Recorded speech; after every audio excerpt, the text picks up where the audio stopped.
सगळे girlfriend boyfriend, किती मुलींना, कॉलेजच्या मुलांना किती क्रेज आहे ना। तर आम्ही गेलो होतो शिवाजी पार्कला, काल रात्री गेलो होतो, परवा रात्री गेलो होतो 9 वाजता आणि दीपोत्सवचं मस्त छान होतं। म्हटलं चला जाऊया, तर आम्ही घरातून निघालो, मी आणि माझी मैत्रीण सुद्धा होती। मग माझी मुलगी मी त्यांच्या गाडीवर दिली, कारण काय आहे मी थोडंसं तब्येत जास्त असल्यामुळे आम्ही गाडीवर 4 जण नाही बसत। मग तिला म्हटलं तू घे, मग मी, माझा मुलगा, माझे मिस्टर आम्ही एका गाडीवर आणि ते चौघं एका गाडीवर। त्याच्यानंतर आम्ही ब्रिज क्रॉस केला नाही तर बाप रे, हे अशी भली मोठी ट्रॅफिक, एवढी ट्रॅफिक ना, म्हणजे रात्रीचं पण 9 साडेनऊ वाजता एवढी ट्रॅफिक, पण ते सगळं दीपोत्सव बघायला सगळे मुलामुलींची खूपच गर्दी, सगळे कॉलेजचे मुलं-मुली। काय मुलामुलींना एवढं क्रेज असेल ना बापरे, रस्त्यांनी तर गाड्याची एवढी लाईन होती ना, जशी काय मुंगीची लाईन। थोडंसं आम्ही प्लाझापर्यंत आलो आणि प्लाझाच्या पुढे तर काय बघाल, अजूनच गर्दी मग, आणि नुसता घाम, गरमी तर एवढी होत होती ना बापरे, खूप गरम होत होतं। कारण फटाक्याचं कसं आहे, फटाक्यामुळे प्रदूषण झालं आणि त्याच्यामुळे झाडाचं एक पान सुद्धा हलत नव्हतं। जसं आम्ही प्लाझाला पोचलो, प्लाझा क्रॉस केलं तर बघा ही ट्रॅफिक, इथे तर थोडा वेळ वाचलो। ही गाडीवाली मध्येच गाडी आणली, माझे मिस्टर ना गाडी चालवण्याच्या बाबतीत अजिबात परफेक्ट नाही आहे।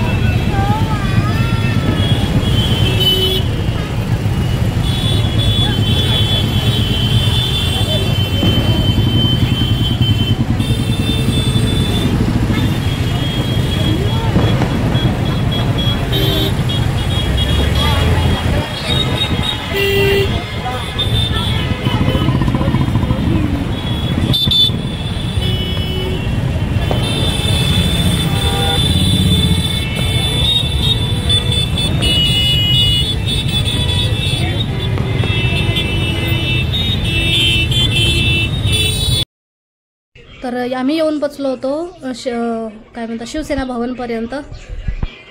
तर बघा आतमध्ये एंट्री केली आहे। आता गाडी लावायला सुद्धा जागा नव्हती, पण अशा शोधून आम्ही गाडी लावल्या, कारण प्रत्येकाच्याच गाड्या ना सगळे फोर व्हीलर जायला तर जागा सुद्धा नाही, एवढी गर्दी होती, खूप गर्दी, म्हणजे गणपतीला सुद्धा कमी गर्दी असते, एवढी गर्दी होती इथे। खरंच खूप छान वाटलं मला, एका जागेवर जागा भेटली आणि तिथे आम्ही गाडी वगैरे लावली। नंतर हे माझी मुलगी बघा झोपून गेलेली होती, कारण तिला हवा लागली, मस्त झोपली। मग आम्ही आतमध्ये एंट्री केली आणि म्हटलं चला आता आतमध्ये जाऊन काय आहे बघूया।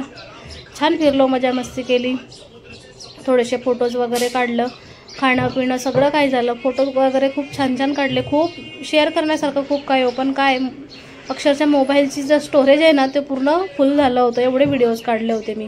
नंतर ही झोपली तर इकडे त्यांना म्हटलं तुम्हीच घ्या, तर तिला मी काय घेत नाही, कारण ती झोपली की मला काय, तिला घेतल्यानंतर मला काय चालायला होत नाही, पर्स हे ते, आणि मला विशेष म्हणजे व्हिडिओ शूट करायचे असतात, त्याच्यामुळे मग मी तिला घेतच नाही, मग त्यांच्याकडे दिलं असतं। म्हणून एक माणूस एक्स्ट्रा पाहिजे सोबत मुलींना सांभाळायला। एवढा मस्त कंदील, आतमध्ये झुंबर वगैरे खूप छान केलं होतं, खरंच बघण्यासारखं होतं, मला तर खूप आवडलं। हे बघा ना किती लाईटिंग, म्हणजे याला किती वेळ लागला असेल, मानलं पाहिजे त्या लोकांना ज्यांनी हे सगळं लाईटिंग वगैरे केली आहे ना, त्यांची खरंच खूप मेहनत आहे याच्यामध्ये। एक तारासारखी लाईटिंग लावायला त्यांना किती दिवस किती वेळ लागला असेल। हे लावणं सोपं आहे, पण काढणं किती कठीण आहे। काढून हे परत जसं तसं ठेवणं, पुढच्या वर्षापर्यंत त्याला सांभाळून ठेवणं आणि परत काढणं, म्हणजे किती मेहनतीचं काम आहे हे ज्यांचं त्याला माहिती आहे, आपल्याला काय, आपण फक्त मजा करणारे आहोत। पण खरंच खूप छान आतमध्ये आहे। आम्ही एंट्री केल्याबरोबर म्हणजे जेव्हा मीनाताई ठाकरे त्यांचा पुतळा आहे ना, तिथे ते एक मुलगा मस्त पोस्टर घेऊन उभा होता, ते तुम्ही शेवटपर्यंत व्हिडिओ बघितला तर तुम्हाला कळेल, खूप छान त्यांनी संदेश दिला त्याच्यामधून। तर मी सगळं दाखवण्याचा प्रयत्न करत होती, गर्दी म्हणजे ते प्रत्येकाची एकाची अशी हीट दाखवत होती ना, हीट शरीराची हीट बाहेर येते, त्याच्यामुळे ती एवढी गरमी होती की अक्षरशः अंगाचं असं पाणी टपकत होतं माझ्या। एवढा मेकअप केला होता ना, तेवढा सगळ्याच गेला असेल। कपडे, दिवाळीची खरेदी म्हटलं की हे बघा, त्यांनी काय मस्त छान संदेश दिला, हे देवा या दिवाळी स्विगी झोमॅटो वरून फराळ मागवणारे लोक तर प्रेमाने बनवून देणारी भेटू दे, शुभ दिवाळी, असं त्यांनी खूप छान संदेश। आणि त्याच्या फोटो काढणारी एवढी मुलं, बाप रे, मी पण थोडंसं कॅप्चर केलं, म्हटलं चला बघूया, खूप छान वाटत होतं फोटोज वगैरे।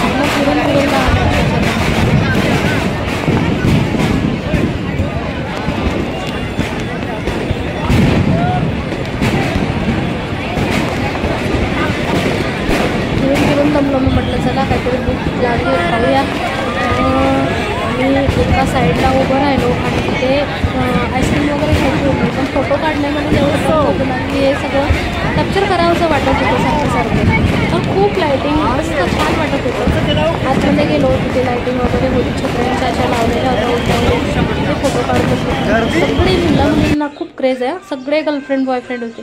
कसे ते कपडे काय ते विचित्र काय ते खूप म्हणजे खूप वेगळाच प्रकार होता त्या दिवशी. अक्षरशः एवढं गरम होत होतं ना, आम्ही 10 मिनिटामध्ये बाहेर पडलो. आणि याने हा संदेश दिलेला या मुलाने हे सारखं आम्ही बघत होतो. त्याला मी बोलत होती की मी घेऊ काय पण पोस्टर हातामध्ये, पण मी घेऊन करू करत तरी काय, ते त्याच्या रिलेटेड होतं, मी कशाला घेऊ म्हणून मी नाही गेली. आणि सगळे मुलं त्याच्याकडे जाऊन मस्त असे फोटो काढत होते. तुम्ही इथे गेलात की नाही मला कमेंटमध्ये नक्की सांगा. आणि व्हिडिओ कसा वाटला ते सुद्धा सांगा. मग आली आईस्क्रीमची वेळ. विचार करा या माणसाच्या दुकानामध्ये आता हे एवढे 5-7-8 दिवस काहीतरी हा दीपोत्सव असतो, त्याचा किती धंदा होत असेल एका दिवसाचा, विचार करा आणि कमेंटमध्ये सांगा. नाही म्हणता 50-60 हजार रुपये तर सहज होत असेल. आईस्क्रीम किती महाग आहे. नंतर आमच्या इकडे चाललेलं येण्यासारखे काहीतरी आम्ही एक्सप्रेशन देऊन फोटो वगैरे काढत होतो. आईस्क्रीम घेणं चालू होते. मला तर सर्दी आणि खूप खोकला होता, त्याच्यामुळे मी काय आईस्क्रीम वगैरे घेतली नाही. मग एका जागेवर बसलो, तिथे जागा भेटली. जागा शोधणं सुद्धा मुश्किल होतं, पण भेटली तिथे जागा आणि बसलो आम्ही एका जागेवर. नंतर मग शिवतीर्थाच्या इथे गेलो. राज ठाकरे साहेबांचा जो बंगलो आहे तिथे छान फोटोज काढायची. हे सगळे आतमध्ये इकडे तिकडे फिरत होते, त्याच्यामुळे ना थोडंसं प्रॉब्लेम झाला. आणि हे बघा हे जे शूट केलं ना हे